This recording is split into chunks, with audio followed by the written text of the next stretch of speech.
Greetings everyone! In today's video, I'm going to be going over all of the lore in Tropical Land. If you do enjoy, please make sure to leave a like and subscribe to the channel. Also, I just wanted to say thank you guys for 400 subscribers. Let's get started with all of the lore. The first piece of lore is all about what happened to the resort.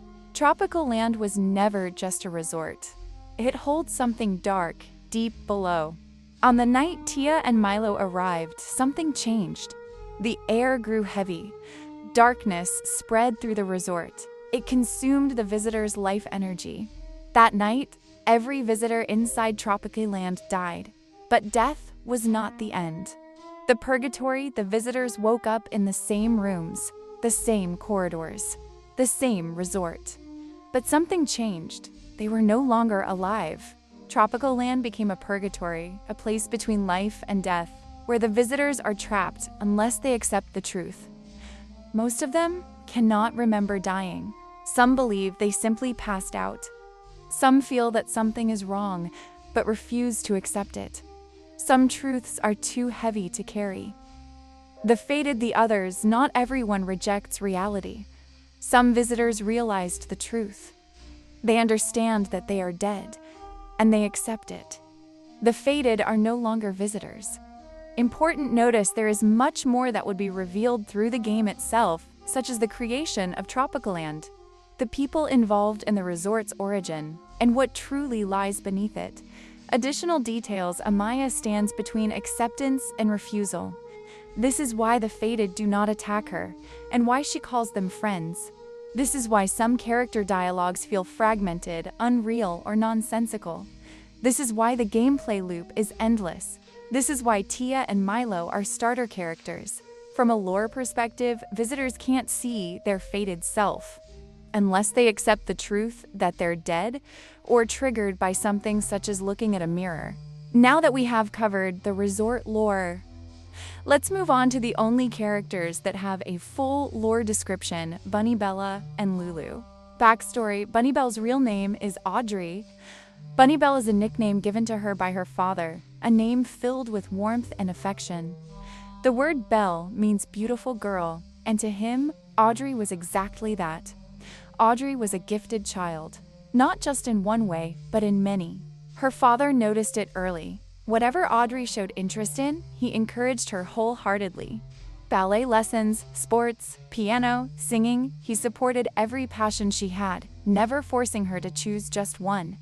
To him, her talent was something to be nurtured, not controlled. She was his only daughter, and he believed in her without conditions. Whatever she did, she always did her best. Her father always noticed this. She was her father's only daughter. And to him, Audrey was more precious than anything in the world. Her father never hid his love for her. He always spent time with her, smiled, and lovingly called her Bunny Belle. To Audrey, this name meant security. It meant being loved. But her mother, she never looked at Audrey with the same eyes. Her mother saw Bunny Belle's talent not as a gift, but as a flaw. Her shining only darkened her own shadow. Audrey only fills her with jealousy. The more her father protected Audrey, the more her mother distanced herself from her. Your father spoils you. You're not that great. If you keep going like this, nobody will love you. Audrey never fully understood it. Why was her mother always so cold when she looked at her? Why was nothing she ever did enough? Her father was sick. His heart had been weak for a long time, even though he tried not to show it.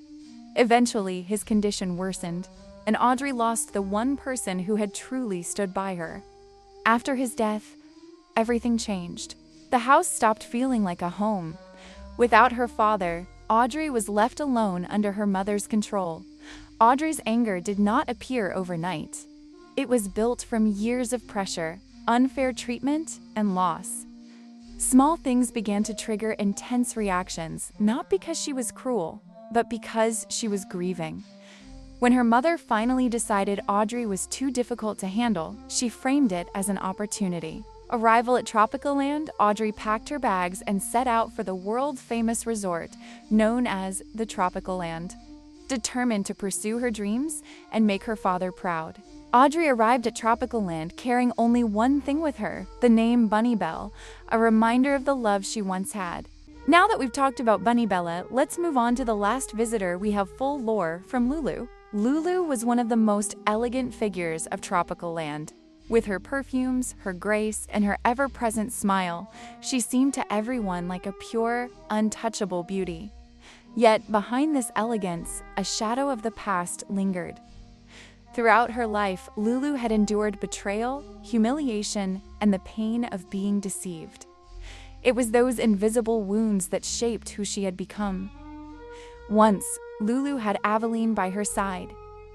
A cheerful toucan with a colorful beak, they worked together, laughed, and believed their friendship would last forever. But over time, Aveline's behavior began to change. Distant, cold, almost like a stranger. Lulu didn't understand why, but deep inside her heart, a fear grew. Am I going to be abandoned again? And one day, Lulu learned the truth. Aveline had grown close to a hawk named Hank. With his strong posture and charismatic presence, Hank easily drew attention. But to Lulu, in that moment, Hank became nothing more than the embodiment of all the betrayals she had ever suffered. Her vision darkened.